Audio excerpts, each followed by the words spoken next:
VPN প্রযুক্তিটি বর্তমানে internet ব্যবহারকারীদের মধ্যে ব্যাপক জনপ্রিয়তা অর্জন করেছে। এটি ব্যবহারকারীর অনলাইন কার্যকলাপকে সুরক্ষিত করতে এবং গোপনীয়তা রক্ষায় সহায়তা করে। সম্প্রতি সরকারি চাকরিতে কোটা সংস্কার আন্দোলন ঘিরে সহিংসতা দেখা যায়। এতে দেশজুড়ে ইন্টারনেট সেবায় বিঘ্ন ঘটে। পরবর্তীতে এই সেবা সচল করা হলেও এখনও ইন্টারনেট ধীরগতি। বন্ধ রয়েছে মোবাইল ইন্টারনেট এবং ফেসবুক সহ বিভিন্ন সামাজিক যোগাযোগ মাধ্যম। এমন পরিস্থিতিতে দেশে বহু ব্যবহারকারী ভিপিএন ডাউনলোড করে বিভিন্ন ধরনের সামাজিক যোগাযোগ মাধ্যম ব্যবহার করছে। ভার্চুয়াল প্রাইভেট নেটওয়ার্ক বা ভিপিএন টানেল, যার মাধ্যমে ডাটা কম্পিউটার থেকে আদান প্রদান করতে পারে। এই ভার্চুয়াল কাল্পনিক সুড়ঙ্গটির মাধ্যমে একটি ভিন্ন অঞ্চলে অবস্থিত প্রাইভেট নেটওয়ার্কের সঙ্গে ডিভাইসটিকে যুক্ত করা সম্ভব। এতে কোনো পাবলিক নেটওয়ার্কের আওতাধীন থেকেও ইন্টারনেট ব্যবহারকালীন কোনো প্রাইভেট নেটওয়ার্ক ব্যবহারের যে সকল সুবিধা পাওয়া যায় সেই সকল সুবিধা পাওয়া সম্ভব। ব্যবহারকারীর প্রাইভেসি সুরক্ষা, নিরাপত্তা বৃদ্ধি ও কন্টেন্ট প্রবেশের ক্ষেত্রে ভিপিএনে অনেক সুবিধা মেলে। তবে এর সুবিধার পাশাপাশি খেয়াল রাখা দরকার এর অসুবিধা বা ঝুঁকি কতটুকু। ভিপিএনের প্রাথমিক কথাই হচ্ছে ব্যবহারকারীর পরিচয় গোপন রাখা। ফলে কোনো কারণে ব্যবহারকারীর ক্রেডেনশিয়াল বা পরিচয় শনাক্তকরণ তথ্যাদি, ধরা যাক ইউজার নেম ও পাসওয়ার্ড, অন্য কেউ পেয়ে গেলে সেগুলোর অপব্যবহার করে তৃতীয় কেউ তার অ্যাকাউন্ট হাতিয়ে নিতে পারে। সহজ ভাষায়, হ্যাকারের হাতে ভিপিএন ব্যবহারকারীর তথ্য চলে গেলে হ্যাকিং অনেক সহজ হয়ে যায়।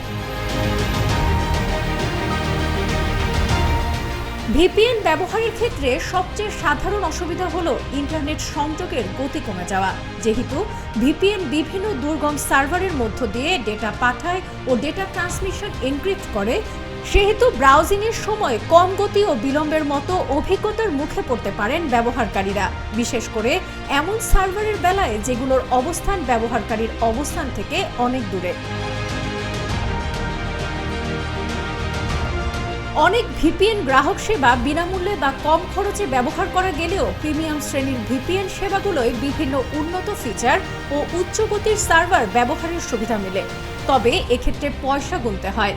বাজেট নিয়ে শঙ্কিত ব্যবহারকারীর কাছে পয়সা খরচ করে গ্রাহক সেবা কিনে সুবিধা নেওয়ার বিষয়টি বিলাসিতা মনে হতে পারে, বিশেষ করে তাদের যদি প্রাইভেসি বা ভৌগোলিক অবস্থানের ভিত্তিতে কন্টেন্ট আনব্লক করার তেমন প্রয়োজনীয়তা না থাকে।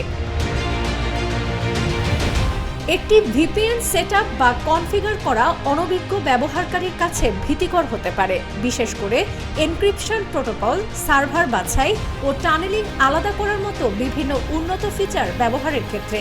এছাড়া ইন্টারনেট সংযোগে ট্রাবল শুটিং, ডিএনএস বা ডোমেইন নেম সিস্টেম ফাঁস বা নির্দিষ্ট কিছু অ্যাপ্লিকেশন অথবা ডিভাইস সেটআপের বেলায় কারিগরি বিশেষজ্ঞের প্রয়োজনীয়তা, এমন বিষয়গুলো চ্যালেঞ্জিং হতে পারে তুলনামূলক কম প্রযুক্তি সম্পন্ন ব্যক্তিদের কাছে। বিভিন্ন ভিপিএন সেবায় সত্যিকারের প্রাইভেসি ও নিরাপত্তার সুবিধার কথা উল্লেখ থাকলেও কিছু ক্ষেত্রে এগুলো অসৎ উদ্দেশ্যে ব্যবহার হওয়ার ঝুঁকি থাকে। বর্তমানে হাজার হাজার ভিপিএন সফটওয়্যার ও অ্যাপ পাওয়া যায়। ব্যবহারকারীর ডেটা যেহেতু ভিপিএন সেবাদাতার হাত দিয়ে যায়, তাই সেবাদাতার সততার উপর নির্ভর করে ব্যবহারকারীর তথ্য নিরাপত্তা। সাবরিনা কাজী, কালের কণ্ঠ।